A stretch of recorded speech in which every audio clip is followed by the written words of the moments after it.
Lucas capítulo 8, verso 26 al 33. Y dice así: y arribaron a la tierra de los Gadarenos, que está en la ribera opuesta a Galilea. Al llegar a la tierra, vino a su encuentro un hombre de la ciudad, endemoniado desde hace mucho tiempo, y no vestía ropa, ni moraba en casas, sino en los sepulcros. Al ver a Jesús, lanzó un gran grito. Postrándose a sus pies, exclamó a gran voz: ¿qué tienes conmigo, Hijo del Dios Altísimo? Te ruego que no me atormentes. Porque mandaba al espíritu inmundo que saliese del hombre, pues hacía mucho tiempo que se había apoderado de él. Y le ataba con cadenas y grillo, pero rompiendo las cadenas era impelido por el demonio a los desiertos.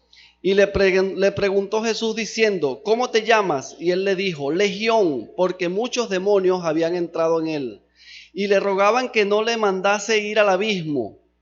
Había allí un hato de muchos cerdos que pasían en el monte, y le rogaron que los dejase entrar en ellos, y les dio permiso. Y los demonios, salidos del hombre, entraron en los cerdos, y el hato se precipitó por un despeñadero y se ahogó. Dios bendiga esta palabra. He titulado este tema: el porqué de tus batallas.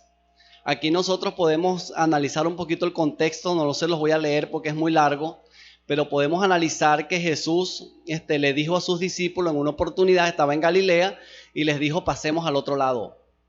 Pasemos al otro lado. Y Jesús se metió en el mar. Entraron en el mar y comenzaron a pasar al otro lado. Y tuvieron un sinnúmero de dificultades, dice la Biblia, ¿verdad? Entonces nosotros podemos notar que Jesús tenía una meta: pasar al otro lado, un objetivo. El objetivo estaba claro por él. Era necesario pasar al otro lado, pero aún siendo el mismo Jesús, tuvo un sinnúmero de dificultades. Esto nos indica a nosotros que para nosotros ver una manifestación superior en nuestras vidas, hay que arriesgarse a meterse un poco más. Hay que ir más allá. Es decir, eso no significa que no vas a tener dificultades. Si quieres más unción, tienes que meterte más con el Señor. Si quieres una respuesta, una aclaratoria del Espíritu Santo, entonces debes orar más. Debes buscar más de su presencia. Dice la Biblia que el Espíritu Santo nos guiará a toda verdad. Él nos guiará a toda verdad, pero es necesario que le busquemos. ¿Cómo crees tú que el Espíritu Santo te va a guiar a toda verdad si no profundizas tu vida espiritual? Si no te metes en su presencia, si no buscas de manera continua lo que necesitas que el Espíritu Santo te aclare. El científico Albert Einstein dijo que si quieres ver cosas distintas, debes hacerlas distintas también. No puedes pretender tener unos resultados diferentes haciendo siempre lo mismo. Creo que cuando nosotros queremos algo superior, entonces hay que atreverse a buscar las profundidades. ¿Quieres un ingreso superior? Bueno, trabaja un poco más.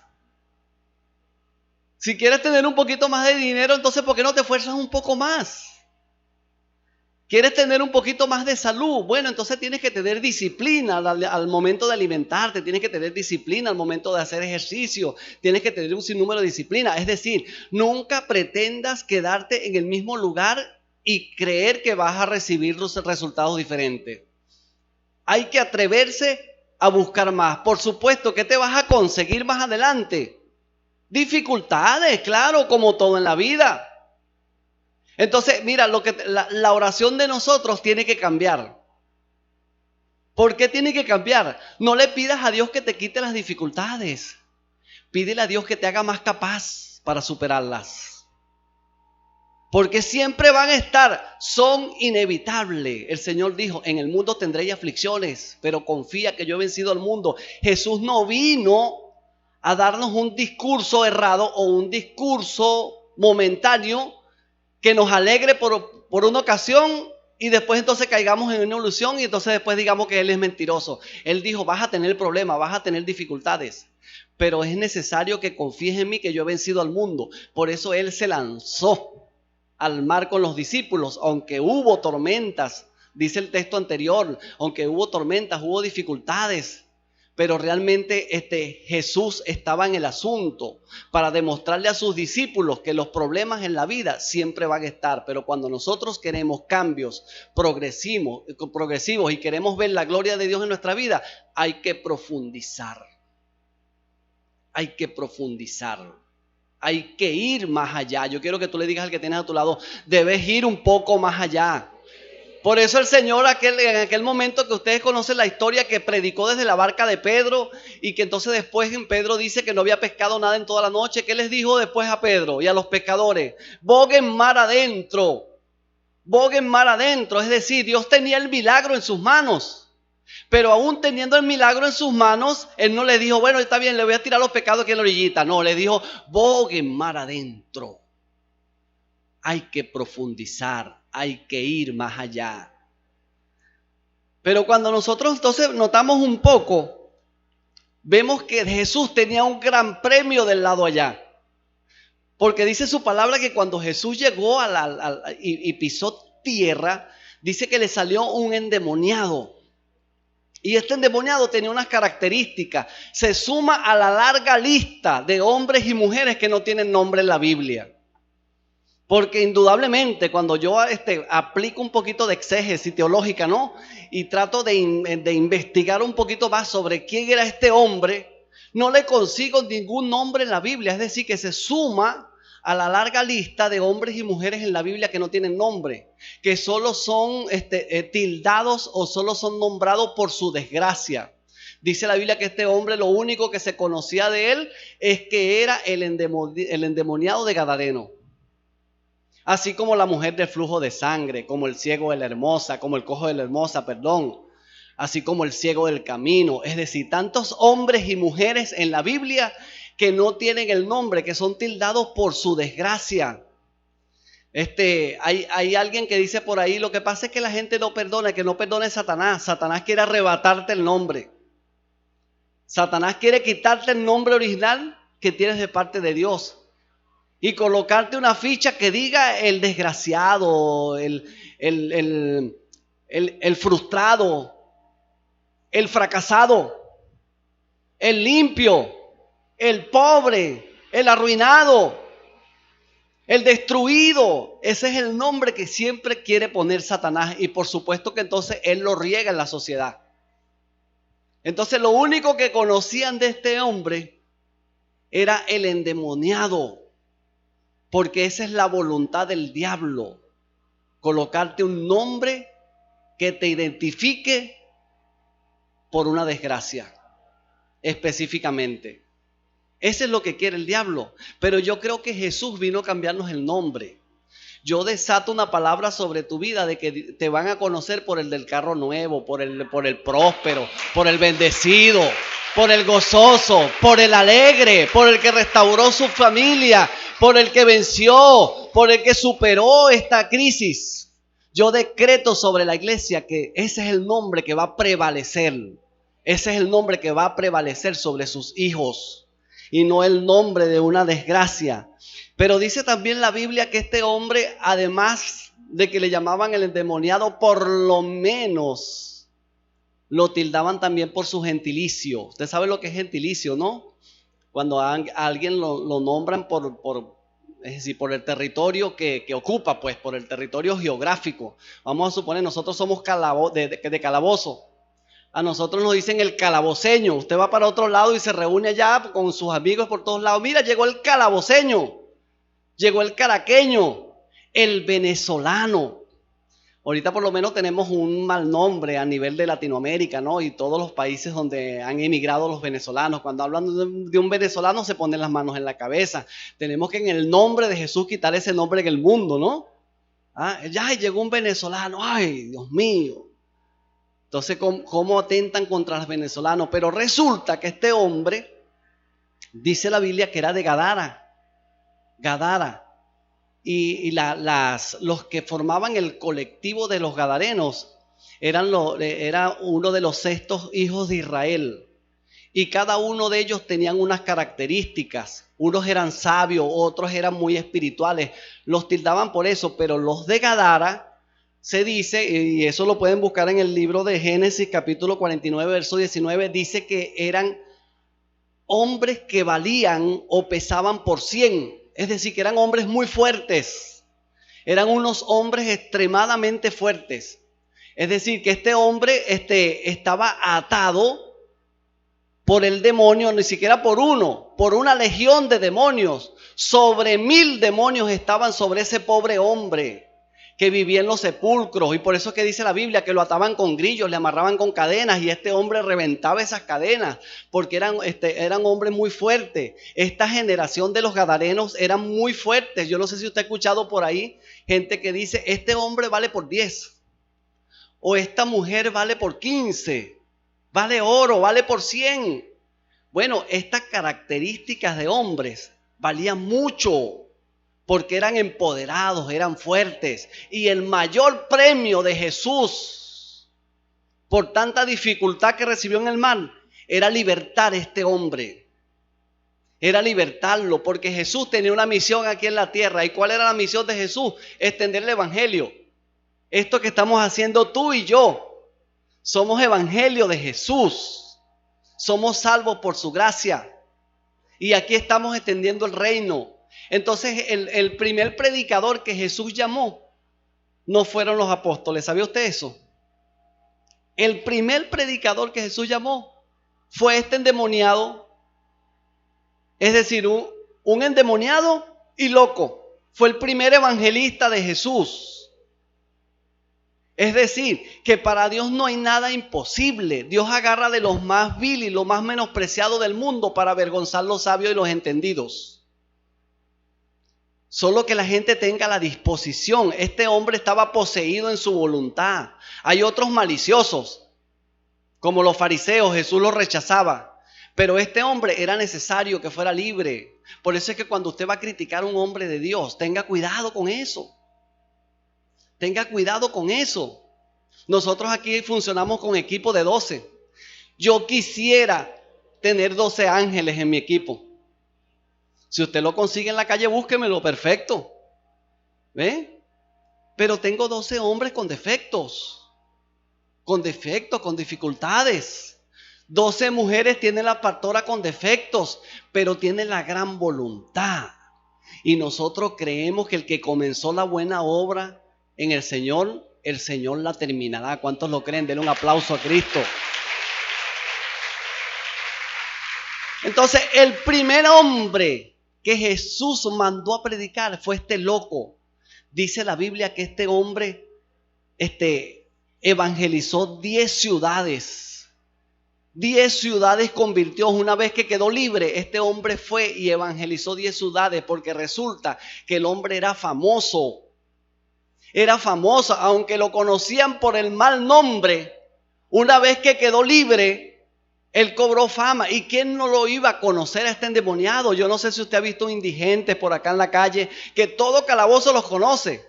Incluso salen hasta en primera plana de los medios de comunicación. ¿Por qué? Porque se convierten como en ícono de la ciudad, ¿no?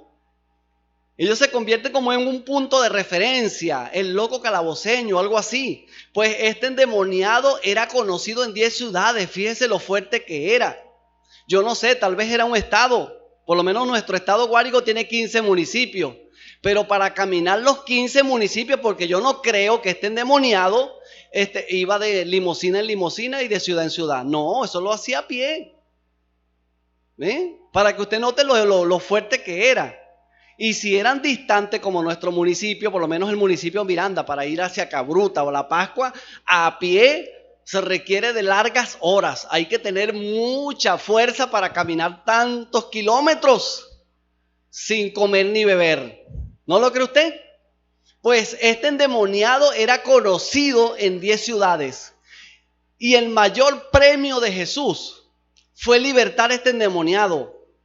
Porque una vez que este hombre dejó de ser endemoniado y comenzó a ser cuerdo, ¿quién no iba a creer en el evangelio de Jesús? ¿Quién no iba a creer en el poder de Dios? Porque ¿sabes algo? Tal vez tú has tenido muchas luchas, muchas dificultades, muchas pruebas.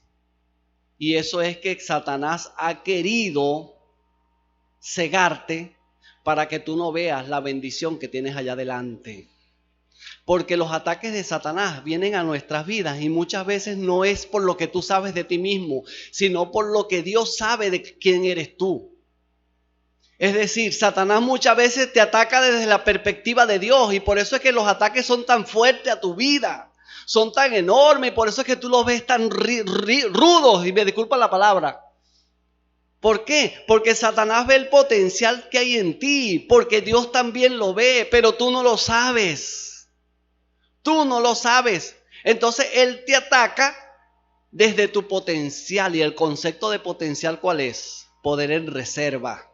Dile al que tienes a tu lado, tú eres más poderoso de lo que tú crees. Es decir, y eso lo sabe Dios. Dios sabe el poder que hay en ti. Dios sabía, Jesús sabía el poder que había en este hombre. Pero el hombre no lo sabía. Por eso era que Satanás se había apoderado de él y lo tenía sometido. Lo tenía sometido.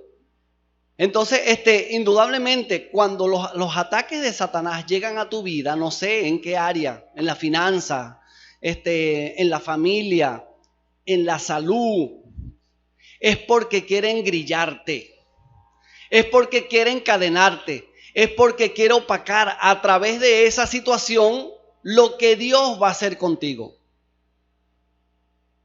Y mientras menos tú sepas de ti, más fácil es para Satanás engañarte.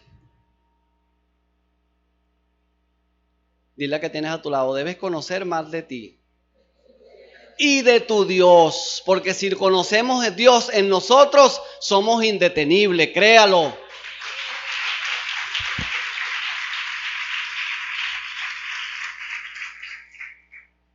Vamos a leer en Lucas 11:22. Dice, pero cuando viene otro más fuerte que él y le vence, le quita todas sus armas en que confiaba y reparte el botín. Y reparte el botín. Por eso es que cuando Jesús llega frente al endemoniado, el endemoniado tiene más de 1000 demonios, porque legión es más de 1000. Entonces los demonios vienen y dicen que reconocen a Jesús. Señor, Hijo de Dios Altísimo, que aquí has venido a atormentarme. Llegó la máxima autoridad del universo, entienda algo. Hay algo que tenemos que entender nosotros. Dice la Biblia que a Jesús se le fue dado nombre sobre todo nombre, lo dice el libro de Filipenses. Nombre sobre todo nombre. Entienda algo, el nombre de Jesús es superior a cualquier enfermedad, por más grave que sea. El nombre de Jesús es superior a cualquier dificultad, por más grande que sea.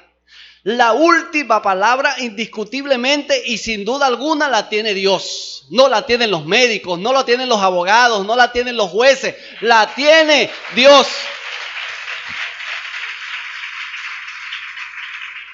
Por eso es que dice que Dios entonces ató a este hombre fuerte y le suplicaban los demonios. Oye, por favor, no me eches al abismo. ¿Y cuál es el abismo? Los lugares secos y sin reposo donde deben estar los demonios. Ellos consiguen un poco de reposo en un cuerpo. Por eso le dice, no nos envíes a los abismos. Y entonces Jesús le dice, bueno, ¿dónde se quieren ir? Bueno, me quiero ir donde ese poco de cochinos. Bueno, váyase donde los cerdos, como ustedes quieran. Y vino y los echó los cerdos. Entonces una cosa tiene que entender usted. Dios es capaz de libertarte. Dios es capaz de liberar al ser humano de cualquier yugo. Por más grande que sea, por más grande que sea, por muy colosal que sea. Por lo que nosotros tenemos que dejar de ser domesticados por el diablo. No, nosotros no podemos seguir siendo domesticados por el diablo. El diablo muchas veces tiene al ser humano atado y el ser humano, como no conoce el Dios que está dentro de él, entonces se considera atado. Ustedes saben que hubo una oportunidad, un niño que lo llevaron al circo, ¿no? y fue allá al circo, y entonces él pudo notar que había un elefante inmenso, 3,5 metros, más o menos 12, 15 toneladas, tremendo animal, tremendo elefante con todas sus fortalezas, toda su fuerza, muy saludable. Pero él pudo notar algo, que el elefante estaba amarrado con una cadenita muy pequeña y con una estaca muy pequeña también. Y él le dice a su padre: mira papá, cónchale, curiosamente quiero saber algo. El niño muy inteligente, ¿no? Porque los niños a veces suelen ser inteligentes y hacen unas preguntas extraordinarias. Por lo menos el mío me deja a mí sorprendido con las preguntas y la madurez que tiene. 7 años. Entonces le dice: ¿cómo ese animal tan grande, tan inmenso, está amarrado con esa cadenita tan pequeña? Y viene el papá con toda la sabiduría y le dice: hijo, lo que pasa es que ese animal lo domesticaron y una vez fue pequeño y lo amarraron con esa cadenita y él se quiso soltar y no tenía la fuerza para soltarse. Y se quiso soltar y no tenía la fuerza para soltarse, y así fue creciendo y creciendo y creciendo hasta que su mentalidad se condicionó a la atadura que tenía. Y ahora es un animal sumamente fuerte y sabemos que con una patadita revienta la cadena, pero ya él está condicionado y dice que no puede. Así quiere Satanás ponerte a ti, al ser humano, que no puedes. Pero ¿sabes qué? Que tú ya tienes la robustez, tienes la fuerza, tienes la habilidad para darle una patada a esa cadena y salir caminando y corriendo en el nombre del Señor a lograr lo que te propongas en la vida. Yo creo que estamos viviendo tiempos de conquista. Tú tienes al Dios Todopoderoso. No te amedrentes. Avanza. ¿Vas a conseguir dificultades? Claro que las vas a conseguir. No tengas miedo, no tengas temor. No permitas que el diablo te confunda. Nunca permitas que el diablo te confunda. Yo creo que estamos viviendo tiempos de batalla. No es tiempo de estar estacionado y mucho menos tiempo para estar asustado. No. Yo creo que todo el poder ya Dios nos los ha dado a nosotros para seguir adelante. Que sí se lleva su tiempo las cosas, claro que sí. Pero eso no quiere decir que no lo vayas a lograr. No pares nunca la lucha. No pierdas el deseo de lucha, de conquista. Sigue avanzando, sigue adelante. Y ten paciencia. ¿Tú sabes qué pasó con David, con el rey David? David fue ungido como rey y como sacerdote. Fue ungido por el profeta, por el hombre de Dios. Y dice la Biblia que de allí salió David a pastorear ovejas. ¿Fue rey de manera inmediata? No, no fue rey. Tuvo que tener la paciencia, pero nunca paró, nunca perdió la esperanza y nunca perdió el deseo de lucha diaria apuntando hacia el reinado. Y dice la Biblia que después David salió a pelear las diferentes batallas, mató al gigante, el rey comenzó a perseguirlo, él comenzó a huir. Es decir, pasaron una serie de años para que él lograra finalmente su objetivo. Entienda algo, el día no comienza a las 8 de la mañana cuando sale el sol. El día comienza a la 1 de la mañana y todavía es oscuro. Dice la ciencia que la oscuridad más espesa se presenta a las 3 de la mañana, pero ya es de día.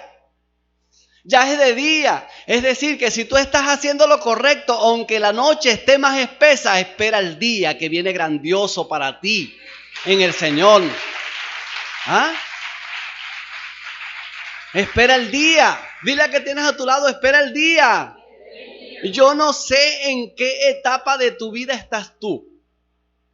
Tal vez estés en la oscuridad más espesa, pero ya amaneció, créemelo. Ya amaneció. Entonces, dice la palabra que cuando nosotros nos afianzamos de ese Cristo maravilloso, dejamos de ser maniquíes o dejamos de ser manipulados por Satanás. ¿Y dónde nos quiere manipular Satanás? Bueno, donde él ya te ha metido en la cabeza que tú eres débil, donde él ya te ha metido en la cabeza que ya no puedes. Es decir, su trabajo diario, constante y perenne es decirte que estás fracasado o estás fracasada. Pero si el Espíritu Santo de Dios ha puesto un fuego en ti, fíjate esto, Si el Espíritu Santo de Dios mantiene un fuego en ti de manera continua, pero las circunstancias te cierran las puertas, pero tú sigues con ese fuego dentro, eso quiere decir que la victoria te la va a dar el Señor, créemelo. Créemelo. No pares nunca de perseverar. No te rindas por causa de las circunstancias externas. Mira, lo más importante que tiene el ser humano no es su pasado ni su futuro, ni su presente tampoco. Lo más importante que tiene el ser humano es lo que tienes dentro. Porque lo que tú tienes dentro es lo que finalmente va a salir, va a tomar control de tu presente y va a marcar tu futuro glorioso en Cristo Jesús. Si usted lo cree, yo quiero que usted le dé una ofrenda de aplausos a ese Cristo maravilloso. Entonces, en conclusión, este hombre era un hombre fuerte, indudablemente. Vivía en sepulcros, no tenía nombres. Lo tenían apartado, lo amarraban con cadenas. Yo no sé quién lo amarraba con cadenas. Yo supongo que era la alcaldía o el gobierno del momento, porque era un hombre muy agresivo, muy peligroso, pero no era por causa de él, estaba poseído. Y Jesús salió al encuentro del hombre porque necesitaba libertarlo, porque era el primer evangelista que Dios iba a mandar para su reino. Y se logró el objetivo, se logró la meta. Y dice la Biblia que este hombre logró impactar a 10 ciudades. ¿Sabes una cosa? Y con esto culmino. Cuando nosotros recibimos una libertad de parte de Dios, entonces usted comienza a impactar lugares que te tenían en la mira como el desgraciado. ¿Qué es una persona desgraciada? O es de lo contrario a gracia, que no tiene gracia. Pero nosotros, aparte de que estamos en la gracia, estamos agraciados por el Señor.